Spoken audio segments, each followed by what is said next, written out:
Far into the project, first of all, I want to say thank you, and I want to assure you everything I'm about to show you is easy, simple to do. And if you can learn these things I'm about to show you, you can make all these things and wear cosplay and be really impressive to your friends. Okay? So, first thing, what are we looking at? This is the Phase 2 clone armor from Star Wars.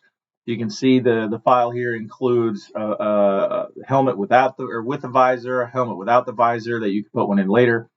But you can see they're all really small. So what are they scaled to is the first question. So let's look at what they are. They're at 20% of something. What is that something? That something is this. So all of these pieces are scaled to this guy, which is a 5'10", extremely muscular guy. So if this looks like you and you have all these body figures and dimensions and you're 5'10" and you scale all this up to 100%, it will fit you perfectly. However, that's unrealistic. Anybody who tries to sell you armor that's one size fits all, that is not the way to do it. I've been doing this for years. This is the best way to do it. And again, it's very simple, and I will teach you every step of the way. Okay? So now we know if we scale all these up to 100%, they would fit a 5'10" gentleman. So you have to scale them to your body, and I'm going to teach you how to do that. So that's the first thing. Next thing is what's included. So like you can see here, this is the knee, I think, but there's only one of them. And this is probably the elbow, and there's only one of these. So how do you get the matching part? So we just select it, copy, paste, right? So now we've got another one, and then we do mirror across x-axis, and now we've got a sister, right? So that's how you, if the part is missing, like these thighs, you have to mirror these across to make the other ones. If I include all of these files, the 3MF gets too big and gets booted by Makerworld. So that's that. So now let's talk about how we scale these to your body. Okay, so let's use the helmet as an example. So let's pull it over here. This is the one without a visor.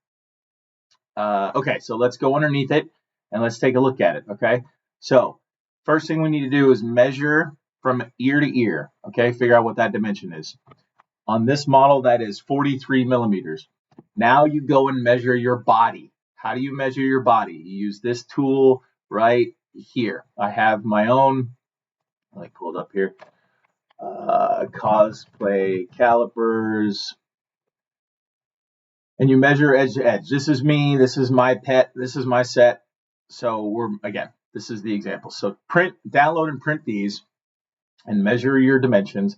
And on me, I know that dimension is 150, okay? So it's 43 millimeters and need to go up to 150. So how do we scale it?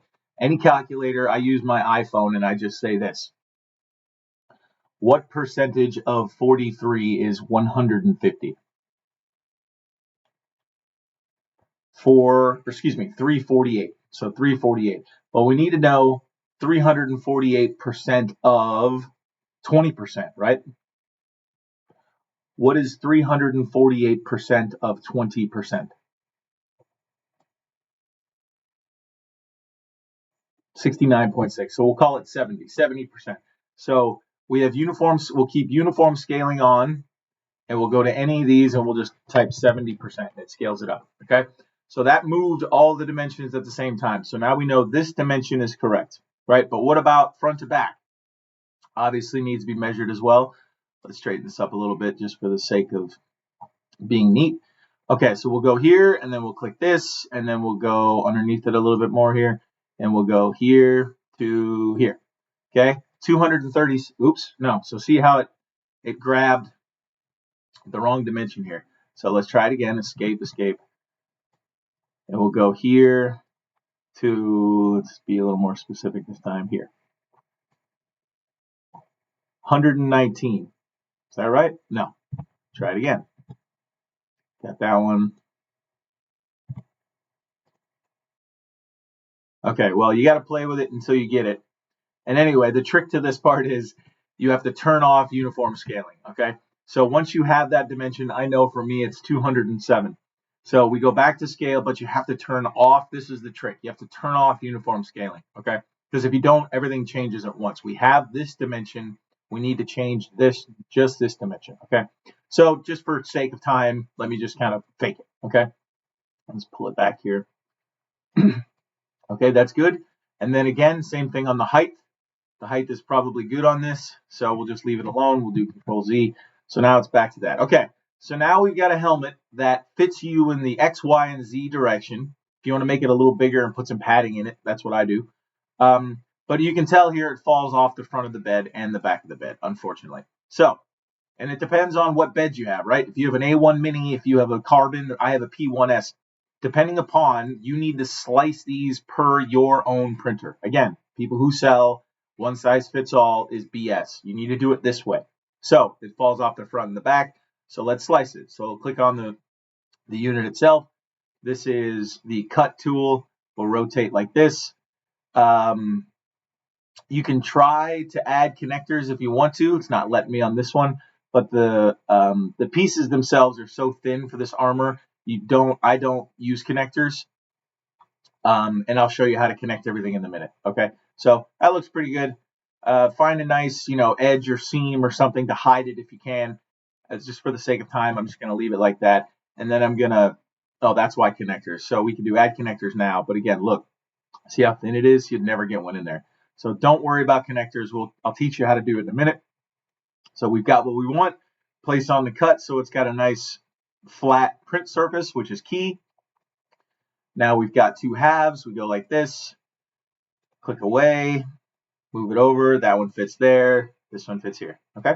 So now you've got the two halves that fit your bed, that fit your printer, have nice flat print surfaces, and you can play with the settings over here, or you can use mine. My settings are all proper to print armor. So, okay, so now we've got everything we need. Now the last question is, how do we connect them? That is what you see here. So this is called a plastic welding kit. This is the exact one that I own. But if you look here, you can see, if you look to the right there, you take the metal staples and you put them in the end of this thing and they heat up, and then you sink them into the plastic. And I know it looks janky, but I'm telling you, I've been making armor for years like this, and it's amazing. It doesn't break. You don't need glue. You just need these staples. So sink the staples in, break off those little pins that are sticking out, and then do your post-processing. So that should be it. You've got everything you need. So you've got all the parts. You know how to make left and right. You know how to size, scale to your body. You know how to slice. You know how to connect it all. And then post-processing is on you. If you need help, you're more than welcome to ask me questions or use AI. That's what I do a lot of, to say like, hey, how can I connect, this leg to the shin or something? Like, I use a lot of Velcro and bodysuits, but get creative. Use AI, figure out a way to mount all this, and you'll be good to go. So that's it. Thank you again. The universe is always conspiring in your favor. You can do this. Reach out to me with questions. Thanks again.